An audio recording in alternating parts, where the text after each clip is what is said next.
Assalomu alaykum aziz yurtdoshlar. Urganch shahrida, Aeroport City'de, Urganch City'de 9 qavatli domimizda 7-qavatında 3 xona liftlarimiz ishlab turibdi yana. 68 kvadrat ekan. Eshigimiz demir eshik. Bismillah.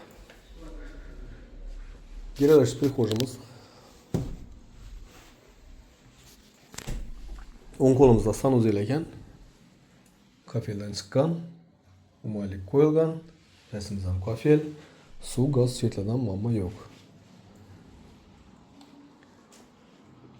Berimiz spalniy. Bu yan tarafımızda açık balkon, yo'lning ustunda yurtdoshlar. Bu yan tarafımızda garderobniy.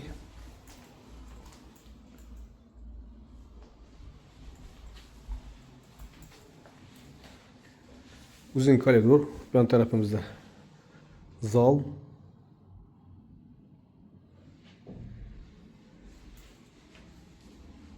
Berimiz oshxona.